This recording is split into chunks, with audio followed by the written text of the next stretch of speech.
നല്ല ചൂടുള്ള മൊരിഞ്ഞ മസാല ദോശയും ചിക്കൻ കറിയും കൂട്ടി ട്രൈ ചെയ്ത് നോക്കിയിട്ടുണ്ടോ? ഒരു സൂപ്പർ കോംബോ തന്നെയാണ് കേട്ടോ ഇത്. ഒന്ന് ട്രൈ ചെയ്ത് നോക്കണേ. അപ്പൊ ഇന്നത്തെ വീഡിയോയിലെ ഞാൻ തിരുവല്ല ടു തൃശ്ശൂർ വരെ ഒരു ബർത്ത്ഡേ ഫംഗ്ഷൻ അറ്റൻഡ് ചെയ്യാൻ വേണ്ടി പോവാണ് കേട്ടോ. തലേദിവസം വൈകിട്ട് പോകുന്നതുകൊണ്ട് തന്നെ ഞങ്ങൾ ഡിന്നർ ഒരു കോഫി ഹൗസിൽ നിന്നാക്കി ഫുഡിന് വേണ്ടി വെയിറ്റ് ചെയ്യുന്നവരെയാണ് കേട്ടോ ഈ കാണുന്നത്.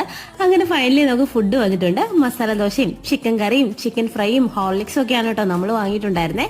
എല്ലാം കഴിച്ചു കഴിഞ്ഞിട്ടും എന്റെ ചിക്കൻ കറി കുറച്ച് ബാക്കിയുണ്ടായിരുന്നു. പിന്നെ വേസ്റ്റ് ആക്കണ്ടല്ലോ എന്ന് വിചാരിച്ചിട്ട് ഞാൻ 2 പൊറോട്ടയും കൂടെ കഴിച്ചു കേട്ടോ. അങ്ങനെ ഫുഡൊക്കെ കഴിച്ച് വൈകിട്ട് തന്നെ നമ്മളിത് ഈ കാണുന്ന സ്ഥലത്തെത്തി. ഇത് ദീപാഞ്ജലി എന്ന് പറഞ്ഞ ഒരു ആയുർവേദിക് റിസോർട്ടാണ് കേട്ടോ. ഇത് എന്റെ ഹസ്ബൻഡിന്റെ ഫ്രണ്ടിന്റെ ആണ് കേട്ടോ ഈ ഒരു റിസോർട്ട്. അവരുടെ മോന്റെയാണ് ബർത്ത്ഡേ. അപ്പൊ ബർത്ത്ഡേ ഫംഗ്ഷൻ നടക്കുന്നത് ഇവിടെ തന്നെയാണ്. രാവിലെ എഴുന്നേറ്റപ്പോൾ തന്നെ ഈ പ്രോപ്പർട്ടി മുഴുവൻ ഞങ്ങൾ കണ്ടു നടന്നു. പിന്നെ ഇവിടുന്ന് ബ്രേക്ക്ഫാസ്റ്റ് ഒക്കെ കഴിച്ചു. വൈകുന്നേരമാണ് കേട്ടോ പരിപാടി. അതുകൊണ്ട് തന്നെ രാവിലെ നമുക്ക് ഇവിടുന്ന് ഇറങ്ങി തൃശ്ശൂരൊക്കെ ഒന്ന് കറങ്ങി നടക്കാന്ന് വിചാരിച്ചു. ബാക്കി വിശേഷങ്ങൾ അടുത്ത വീഡിയോയിൽ കാണാവേ.